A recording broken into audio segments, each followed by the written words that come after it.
किसी ने बड़े कमाल की बात कही है। जब हम चांद को देखते हैं तो हमें भगवान की सुंदरता नजर आती है, और जब सूरज को देखते हैं तो भगवान का तेज दिखता है, और जब हम आईने में खुद को देखते हैं तो भगवान की सबसे सुंदर रचना दिखाई देती है, यानी हम खुद। इसलिए खुद पर भरोसा करना चाहिए।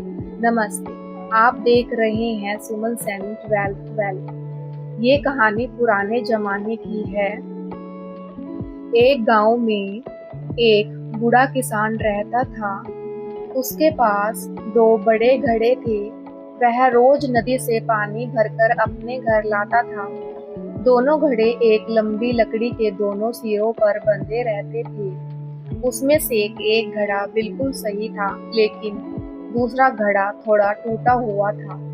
उसके किनारे में एक छोटी सी दरार थी। जब किसान नदी से पानी भरकर घर पहुंचता, तब तक टूटे हुए घड़े का आधा पानी रास्ते में ही गिर जाता।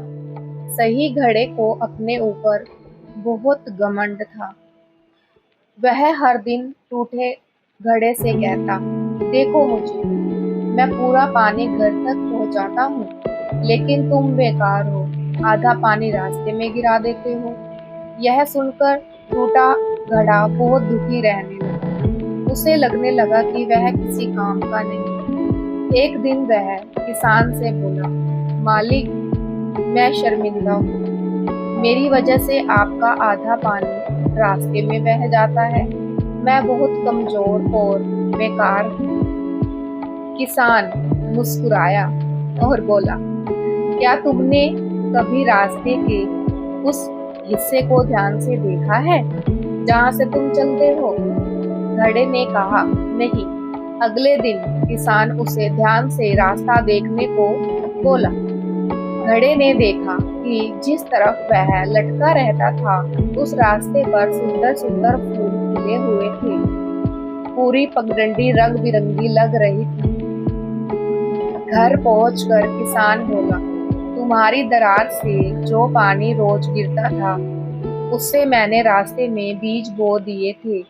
तुम रोज उन पौधों को पानी देते रहे, इसलिए आज वहाँ इतने सुंदर फूल खिले हैं। मैं उन फूलों को भगवान के मंदिर में चढ़ाता हूँ और घर भी सजाता हूँ। टूटा हुआ घड़ा यह सुनकर भावुक हो गया। किसान ने प्यार से कहा, दुनिया में कोई भी इंसान पूरी तरह परफेक्ट नहीं होता। हर किसी में कोई ना कोई कमी होती है, लेकिन वही कमी कभी कभी किसी की सबसे बड़ी खूबी बन जाती है। इसलिए खुद को कभी कमजोर मत समझो। इस कहानी से हमें यह सीख मिलती है दोस्तों, आपकी कमजोरी ही किसी दिन आपकी सबसे बड़ी ताकत बन सकती है। तो अपने आप को कभी भी कमजोर मत समझिए।